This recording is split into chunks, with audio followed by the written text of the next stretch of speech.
A July night settled over the New Mexico desert. A dull crash echoed, followed by a brief flash across the sky. On the dry ground lay scorched circles and gleaming fragments that bent in human hands, yet returned to their shape. No one knew then that history had just shifted. In the first days of July in the year 1947, the desert of New Mexico lay heavy under the weight of summer heat. The air shimmered above the horizon in unsteady waves, as if the land itself were breathing out an invisible fire. Grass, sparse and yellowed, bent in irregular patterns beneath the constant wind. There was the smell of dust, of dry stalks rubbed against one another, and something else that day, something faintly metallic, almost like the sharp tang of electricity left behind after a storm. Yet there had been no storm. The sky remained a dull, cloudless expanse, the kind of blue that seemed brittle, as though it could crack if looked at too long. The rancher William Mac Brazel had walked that land countless times. He knew the shape of the mesas, the way the cattle wandered, the sound of grasshoppers erupting at his steps. But that morning he noticed something out of place. Scattered across the pasture were glints of light that caught the sun at angles too precise for stone or glass. As he approached, the earth revealed a broad swath of debris. Silver-colored strips lay tangled in the weeds, thin as foil but strangely resilient. He bent and lifted one. It folded easily between his hands, but when released, the material smoothed itself out again, returning to its original shape without a crease. He tried again, more forcefully, twisting and crumpling, but the stubborn strip refused to stay bent. The field was littered with dozens of these fragments. Some were small as coins, others stretched the length of his arm. Among them lay rods, slender and metallic, with faint ridges along their sides. The rods carried markings that puzzled him. They were not letters of the English alphabet, nor numbers, nor any brand he had seen burned into ranch equipment. The symbols appeared geometric, etched with care into the surface, yet they had no sense of language he recognized. Their sharpness did not wear away when rubbed, as though the designs were part of the very metal itself. Moving deeper into the field, Brazel noticed scorched patches in the grass. At first he thought of lightning, but there had been no storms for days. The burns were circular, precise, each ringed by a darker outline of soil. Within one of these patches the ground was brittle, crumbly, as though baked from beneath rather than burned from above. He crouched and pressed the dirt between his fingers, feeling the brittle flakes turn to powder. The air carried a faint scent of char, but none of the nearby brush had caught fire. As he gathered some of the pieces into a burlap sack, he noticed another strange quality. The debris did not weigh what it should have. A strip the size of a shovel blade felt almost weightless, lighter than cardboard, yet it rang faintly when struck, a clean metallic note that lingered in the air. When he dropped one piece onto another, the sound was unlike iron or aluminum. It was clearer, higher, almost crystalline. Even the livestock seemed uneasy. His sheep pressed together at the edge of the pasture, refusing to graze near the debris. The cattle kept their heads low, snorting, shifting their hooves, as though the ground itself carried an unseen vibration. The sun climbed higher.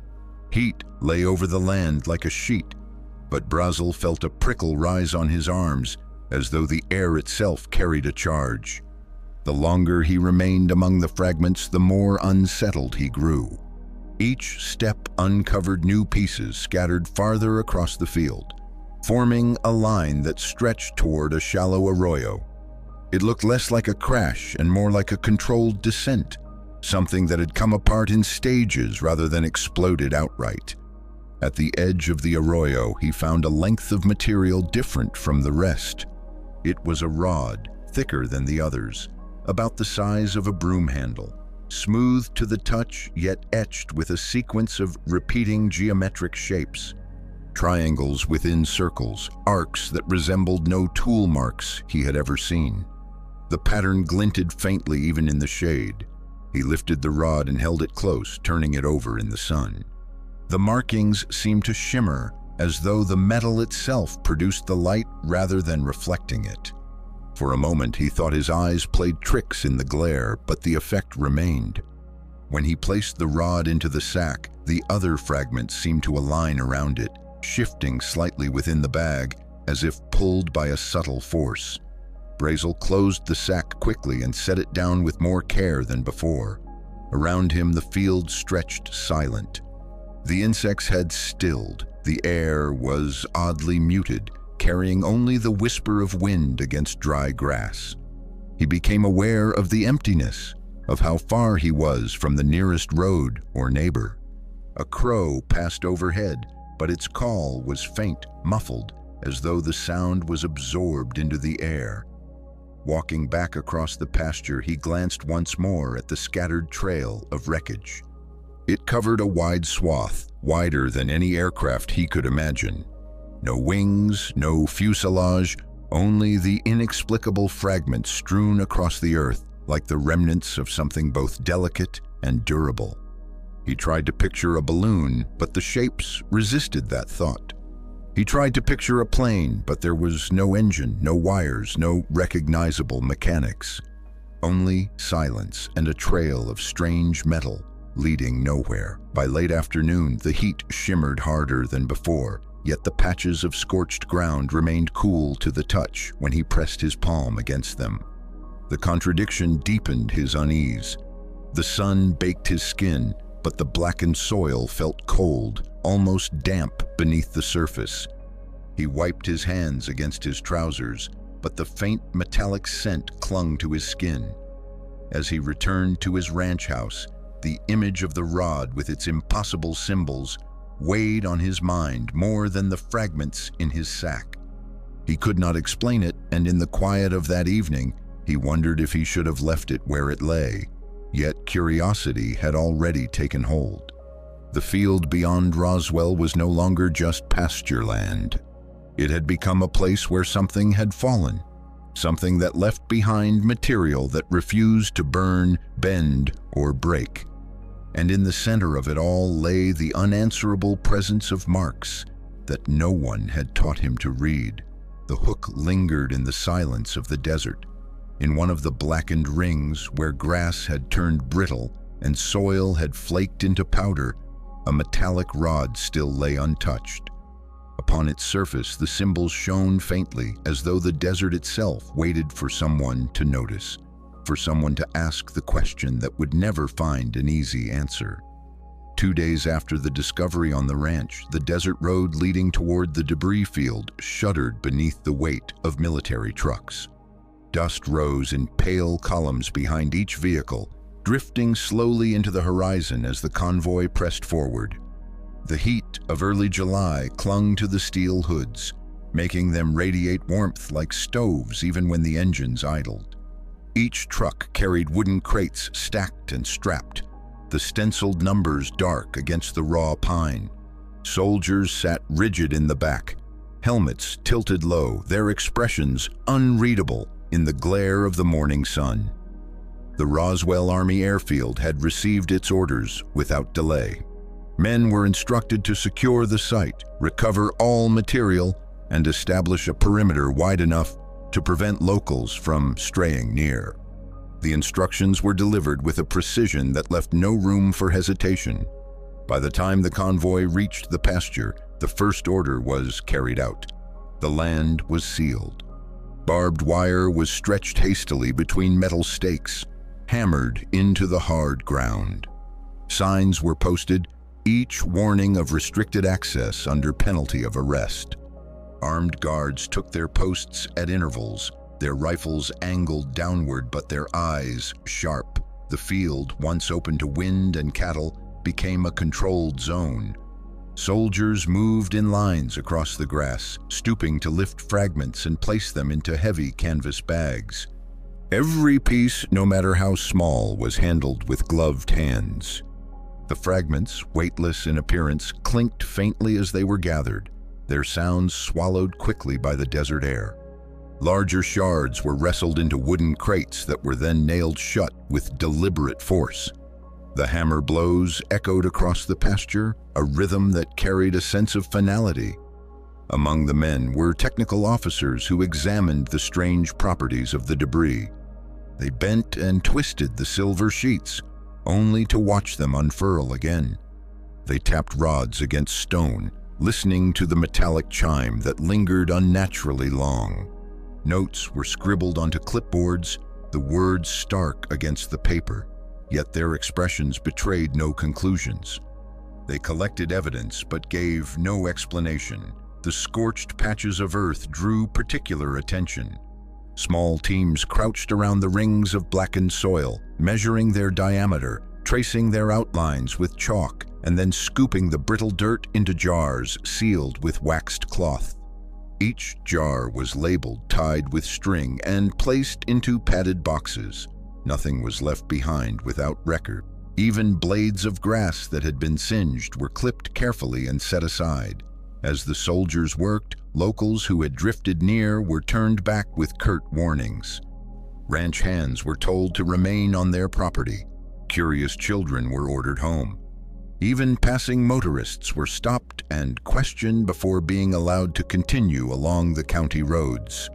The message spread quickly. Stay away from the ranch. Do not speak of what you may have seen, and do not ask questions. At the center of the operation stood a set of officers in darker uniforms, their caps shadowing their eyes. They spoke little, but their presence carried weight. They oversaw the packing of the crates, inspected the seals, and confirmed each was loaded onto the waiting trucks. Their glances lingered longest on the metallic rods with the unfamiliar symbols. One officer ran his gloved hand along the engravings, pausing briefly as if the patterns pressed against his palm. Then he turned sharply, signaling for the crate to be closed. The lid was nailed down, the markings hidden from view. As evening fell, the convoy prepared to depart. The desert cooled, shadows stretched long, and the first stars pricked the sky above the empty land. The trucks, now heavy with their secret cargo, rolled back toward Roswell under guarded escort. Dust once again trailed behind them, erasing the tire tracks almost as quickly as they formed. The field, stripped bare of debris, looked ordinary from a distance. Only the trampled grass and the faint rings of scorched soil hinted at what had been there. In the town, whispers grew despite the official silence. A brief military statement had been issued referring to the recovery of a flying disc. The word spread through radio broadcasts and local papers, igniting curiosity and speculation. But within 24 hours, another statement followed, this time more precise. The disc was nothing more than a weather balloon, a misidentified instrument used for atmospheric research. The tone of certainty was meant to quiet the rumors. Yet not everyone accepted the change so easily. Among the first responders was a county police officer tasked with documenting the scene. He had taken a series of photographs with his camera, carefully winding the film, capturing the crates, the fragments, and the scorched earth. Later, when the film was developed, something unsettling appeared. Every frame came back ruined. The negatives were clouded, washed in a pale gray that blotted out detail. There were no shadows, no lines, no shapes. The film looked as though it had been exposed to bright light, but he knew the camera had functioned properly. The officer kept the ruined film in an envelope, marked with the date. He showed it to no one outside his small circle, wary of drawing attention. The absence of images troubled him more than if the photos had been destroyed outright. Something had erased them, leaving only the evidence of absence. The blank negatives became a silent question, a reminder that even the act of recording was not safe from whatever forces surrounded the debris. The hook lingered in the officer's possession, an envelope of ruined photographs, each negative erased into pale silence, as if the camera had looked directly at something the film itself refused to remember. Along the rural backroads outside Roswell, the heat of the July sun still clung to the asphalt long after sunset. The air shimmered faintly above the sagebrush, and the smell of dust lingered heavy, carried by the occasional gust of desert wind. Travelers who happened to be near the dirt roads late in the evening recounted an image that pressed itself into memory with stubborn weight. The military convoys did not carry only crates of sealed debris. Some trucks moved more slowly, guarded more closely, their rear sections occupied by stretchers draped in heavy canvas. The outlines beneath the coarse fabric did not resemble anything ordinary. Too narrow through the shoulders, too elongated in the limbs, the shapes suggested forms unlike the soldiers who marched around them. The canvas sheets clung tightly where the desert air had dampened them with sweat and heat. In the dim glow of truck lanterns, the silhouettes appeared skeletal, almost delicate, as if any sudden movement might fracture them. Witnesses described seeing outlines of heads that seemed disproportionately large for the thin bodies they covered. No voices rose from the convoy, no acknowledgement of what the shapes might be. The soldiers kept their eyes forward, their postures rigid, their movements drilled into silence.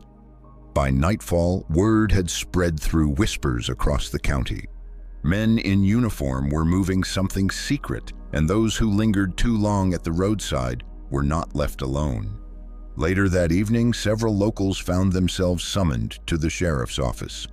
The building, normally the center of small-town disputes, became the stage for something different. Behind closed doors, each witness was handed a sheet of paper. The words on the page demanded silence, a pledge to refrain from speaking of what they had seen on the road, a promise that carried the weight of federal authority. Pens scratched reluctantly across the forms as men signed names they later regretted offering so freely. Those who refused were told firmly that silence was not optional. Some described the pressure not as threat, but as inevitability. The military presence in the town was complete, filling the streets with vehicles, uniforms, and watchful eyes. Any attempt to share stories beyond the sheriff's office ended abruptly. Neighbors stopped conversations when trucks rolled by. Farmers lowered their voices when strangers lingered too close. An atmosphere of containment spread wider than the barbed wire around the field. At the edge of this secrecy lay the small county hospital, a place accustomed to broken bones, fevers, and births. It was not built for what arrived at its service entrance late one evening. A staff orderly recalled later, in the privacy of a trusted friend's kitchen, what had unfolded. Trucks arrived quietly, their engines low, their lights dimmed. Crates were unloaded first, wooden boxes that creaked under their weight and carried faint chemical odors. Then came a container unlike the others, longer, sealed tightly, its surface marked only with stenciled codes. When the lid was opened, the air filled with the sharp sting of formalin, a smell so strong it seemed to cling to skin and clothing. Inside, beneath the pale liquid sheen, limbs were visible. They were slender, with elongated fingers that extended unnaturally beyond the proportions of a human hand. The joints bent at angles that seemed foreign. The skin, what little was visible, appeared grayish, smooth and stretched thin. The orderly stood frozen, the image searing itself into memory, even as the lid was pressed closed again and the container sealed with thick clamps. The men who managed the unloading spoke little. Their movements were practiced, their gloves stained by chemical residue. They carried the container into a secured wing of the hospital, one normally reserved for storage, and barred the doors behind them. Staff who had assisted in moving the crates were dismissed with curt nods, told their duty was complete. Yet the smell of formalin lingered in the halls long after the men departed, a heavy reminder of what had been brought inside. The orderly could not forget what he had seen. His admission, whispered to a close friend, carried the weight of something that felt forbidden to even think about. He described the limbs with their long fingers, the unnatural silence of the men unloading the containers, the way the liquid sloshed faintly as the container shifted. His friend listened, unsettled, urging him to say no more. The story spread no further. 2 days later, the orderly was gone. Colleagues were told he had left to visit relatives, perhaps seeking rest after the strain of the summer heat. But no letters came, no word returned. His modest room above the town's general store was emptied quickly, his belongings boxed by others. The explanation of his absence was given casually, yet no one who knew him believed it. His disappearance became another silence layered upon the first, folded neatly into the growing fabric of secrecy that wrapped around Roswell. The hook remained in the memory of those few who had known him well. A man sworn to ordinary duty had glimpsed something extraordinary, had spoken of it once and then had vanished. The container he described was never mentioned again, but the sharp scent of formalin seemed to cling to recollections of that week. A reminder that whatever was being hidden was not only metallic fragments or scorched soil, but also bodies that should not have existed in the first place. By the second week of July in the year 1947, the event near Roswell no longer belonged to the desert alone. In Washington, typed reports were already circulating across desks with polished edges and brass nameplates. The incident was coded plainly in the headers: Roswell occurrence, aerial object unidentified. The language was clinical, but the tone underneath carried unease. The nation's post-war machinery of secrecy was beginning to turn. At Wright Field in Ohio, analysts debated language that had not yet found its final form. The bureau that would later be known as Project Sign was only in its early shape, a loose collection of officers and civilian scientists asked to evaluate sightings without framework. Their discussions spilled into memoranda filled with phrases like anomalous debris, uncorrelated returns, and unexplained structures. The debate circled not only around what had fallen, but how the public should never fully grasp it. Back in New Mexico, the story was already unraveling in the press. On the afternoon of July 8th, a headline in the Roswell Daily Record declared the Army had captured a flying disc. The words were stark, carried across wire services, repeated in small-town papers. For a brief moment, the impossible was written in black ink. But less than 24 hours later, the tone shifted. A retraction appeared, stating the wreckage was nothing more than a weather balloon, a routine device that had been mistaken for something extraordinary. This shift spread quickly. Radio broadcasters cut into music programs to deliver official corrections. Announcers read from sheets provided directly by military press officers, their voices even and authoritative. Words like confusion, error, and mistaken identity replaced the earlier language of flying disc and captured craft. The atmosphere of possibility collapsed into dismissal almost overnight. In newsrooms, editors felt the pressure. Telephone calls came without identification, voices steady but insistent. The message was repeated in subtle variations: print the correction, close the story, move on. Some editors complied immediately, sensing the consequences of defiance. Others hesitated, holding drafts of articles that still described strange metals and unusual shapes. By morning, most of those drafts were shredded or filed into locked cabinets. One correspondent at a regional radio station carried a memory of the moment with unusual clarity. When the first announcement of the disc was read on air, he had copied the bulletin into his notebook out of habit. The words "plain and unsensational" had come directly from the station's wire printer. Later that night, when he searched the archive for the same text, he found the strip missing. The copy had been pulled, replaced by a new one with the language of weather balloons and routine devices. Yet the handwritten notes in his pocket told another story, one that no longer officially existed.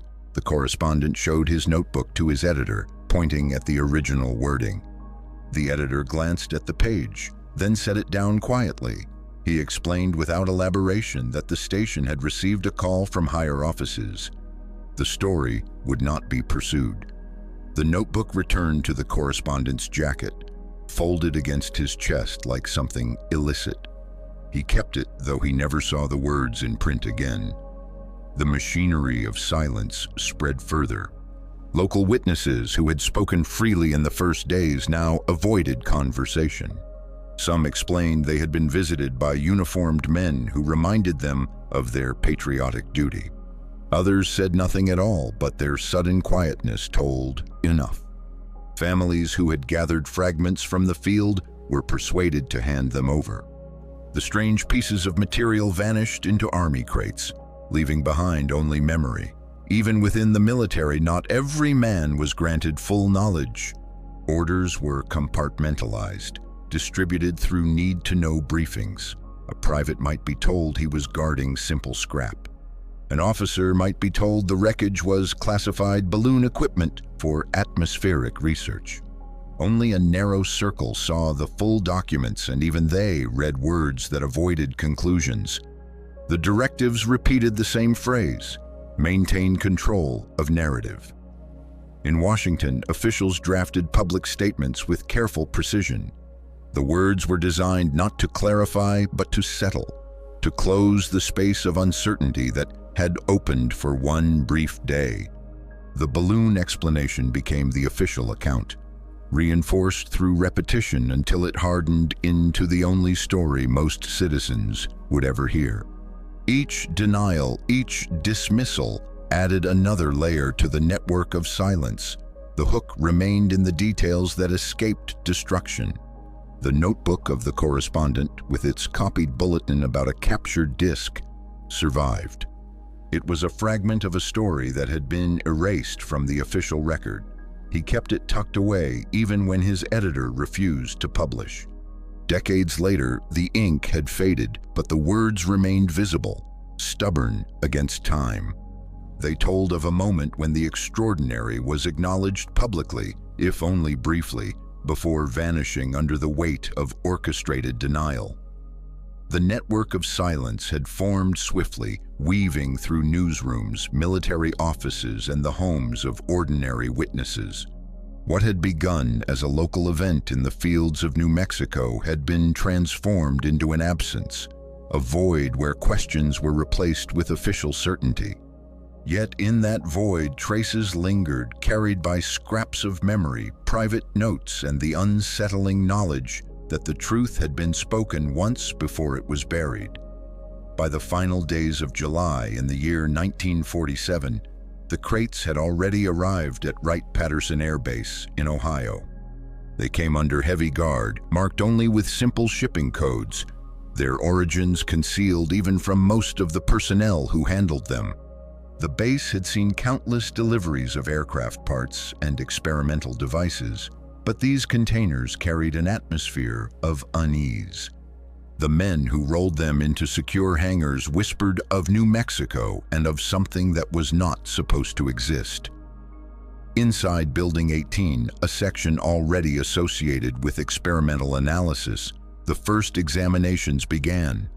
Engineers and metallurgists were summoned, many without explanation, told only that they would be working on unfamiliar alloys. The fragments were laid out on long tables under bright overhead lamps. At first glance, they resembled scraps of thin foil and twisted rods, nothing extraordinary. Yet when handled, they revealed properties that defied every expectation. One strip of silvery material could be bent, crumpled, and twisted into compact forms. But the moment it was released, it returned to its original shape without a crease or mark. The scientists repeated the procedure again and again, trying clamps, weights, even hydraulic presses. Each time the metal resisted deformation, springing back as though memory was embedded in its structure. Notes filled pages with phrases like perfect resilience and shape recovery beyond known alloys. Attempts to cut the material failed. Standard steel saws skidded across its surface without effect. Hardened drills dulled quickly, their bits ruined after seconds of contact. Even diamond-tipped cutters could not bite into the substance. One engineer described the sensation as if the material were not rejecting force, but slipping away from it, redirecting energy into nothingness. Frustration built, but so did fascination. When subjected to heat, the anomalies multiplied. In furnaces that reached over 1,100 degrees Celsius, the fragments did not melt or weaken. Instead, they shifted in appearance. Some became translucent, as though light passed through them while their form remained solid and unyielding. Observers recorded that the samples glowed faintly, not from incandescence but from some inner luminescence, before cooling again into their original opaque state. Separate tests examined fibers that appeared woven like fabric. Under microscopes, the threads shimmered with hues that changed when viewed at different angles. They resisted tearing, burning, and chemical corrosion. Reports noted that the material seemed both metallic and organic, as if the distinction between textile and alloy had been blurred. Speculation arose quietly among the researchers, though few dared to write such thoughts in their formal notes. Amid the metallic fragments and fiber bundles, one object stood apart. It was discovered inside a small padded box lined with unfamiliar foam. The object was a cylinder no larger than a man's thumb, semi-transparent and filled with what looked like a crystalline core. Its surface was smooth, seamless, without markings or contacts. At first, it was catalogued as a sample container, perhaps an encasement for a mineral. But when proximity tests began, its nature changed the room. During an experiment involving magnetic fields, a technician placed the cylinder near an activated electromagnet. Immediately, surrounding instruments began to fluctuate. Needles on analog meters twitched erratically. Oscilloscopes displayed bursts of interference. The cylinder itself emitted no visible change, no glow, no vibration, yet the equipment around it responded as though an invisible signal had been introduced into the environment. The technicians repeated the test under stricter conditions. Each time the results were the same. With the magnet engaged, the cylinder disrupted nearby systems. With the magnet inactive, the cylinder sat inert. What disturbed the observers was that the object was never wired, never connected. It behaved as though it contained an unseen energy source, responding only to external fields. Notes were written with cautious phrases: anomalous coupling, unexplained resonance, unknown emission. Security around the experiments increased. Fewer personnel were allowed into the chamber. Those who remained worked long hours, their notes typed on carbon copy sheets marked confidential. Some whispered about the possibility that the material was not of earthly origin. Others avoided such language, focusing only on measurements and reproducible phenomena. But in private thoughts and late-night discussions, unease spread. One report, drafted near the end of the month, summarized the problem plainly. Conventional metallurgical theories could not explain the properties observed. The fragments resisted destruction, the fabrics defied categorization, and the cylinder operated without known principles of physics. The report recommended continued study under classified programs, removal of all mention from routine logs, and immediate restriction of findings to higher command. The hook lay in that small cylinder, the object that turned needles and blackened oscilloscope screens without contact. It became the centerpiece of speculation, the detail that unsettled even the most disciplined researchers. Though no one could say what it was or how it functioned, every man who observed it understood that it was not inert scrap. It carried within it something that did not belong to their world of wires, magnets, and furnaces. By the close of July, the experiments were no closer to resolution, only deeper into mystery. The crates that had arrived from the desert had yielded fragments that resisted classification. materials that acted as though they were alive, and one object that pulsed invisibly in the presence of fields. The official notes were careful, dry, and technical. Yet behind the words lay a recognition that something had been delivered to Wright-Patterson that no textbook could contain. By the closing months of the year 1947, the story that had begun in the desert fields of New Mexico no longer belonged to the public. It had been rewritten, archived, and sealed within the walls of official secrecy. Documents that once bore the word disk were retyped, corrected, and filed under the mundane label of meteorological balloon. The cover story spread quickly, taught to journalists, repeated in military briefings, and eventually reinforced in classrooms as an example of how rumors grow when the press is not cautious. The message was simple. Nothing extraordinary had happened near Roswell. Locally, silence became the prevailing atmosphere. Families that had once whispered about strange lights and truck convoys learned to change the subject.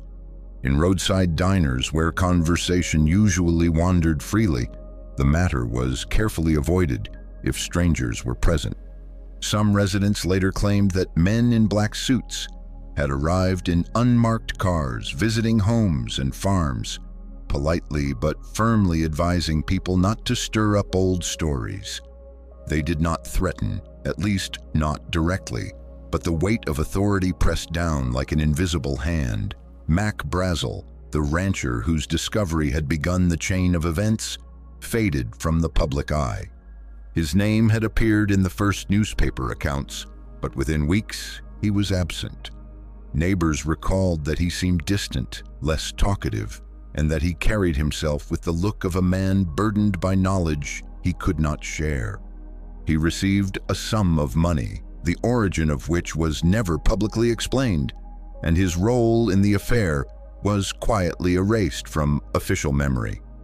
In government circles, the incident acquired a new designation, the Roswell Matter.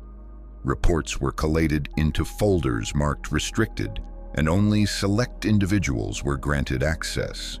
Analysts debated the significance of the recovered materials, but their conclusions were buried beneath layers of classification. The official stance hardened into finality. There had been no craft, no occupants, no mystery, only debris from a weather experiment misinterpreted by the public. Yet in the archives, hidden behind layers of red tape, details survived. Decades later, when some files were pried open by researchers, one memorandum dated 1948 carried a brief annotation in the margin. It read, "In case of recurrence, prevent civilian access. Materials fragile, unknown structures, bodies evacuated, incident closed." The words were stark, clinical, but they contradicted the public narrative in their very existence. Meanwhile, the land itself refused to forget. Visitors who ventured into the scrub plains outside Roswell spoke of odd growth patterns, of patches where the grass grew thinner or arranged itself in irregular circles. Livestock avoided certain spots, stepping carefully around them as if guided by an instinct beyond human perception.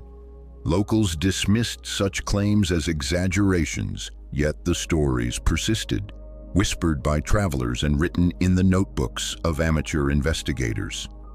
Tourists arrived year after year, drawn by the legend. They combed the desert with metal detectors, snapped photographs of the empty horizon, and collected stones as souvenirs. Some claimed to find fragments that resembled metallic foil, though none could prove their authenticity. Others swore that at night, under a clear sky, the silence around the site carried an unusual quality, as though the air itself listened. The contradictions piled up like the desert's shifting sands. If the debris had truly been nothing more than a balloon, why had so many soldiers arrived so quickly?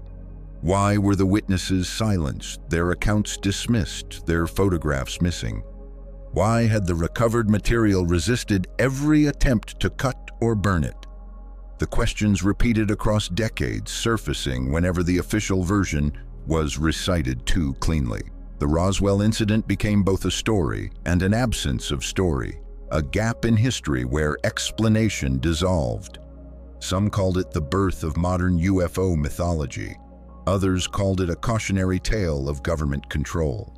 For the residents who had seen convoys on dusty roads, who had heard rumors of bodies and crates, it remained something simpler, a memory that refused to fit the official mold. At night, the desert held onto its silence. The air cooled, the stars spread across the sky in uncountable numbers, and the horizon seemed endless.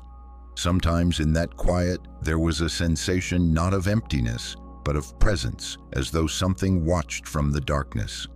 It did not approach, did not reveal itself, but lingered at the edge of perception. The shadow of 1947 never lifted completely. It remained suspended over Roswell, over the ranches and dry grass, over the archives and their redacted pages. It was not the shadow of proof, nor of certainty, but of unanswered questions. The truth, whatever it was, had been folded into secrecy. Yet the silence itself became the loudest echo, a reminder that what had fallen into that desert field had never truly left.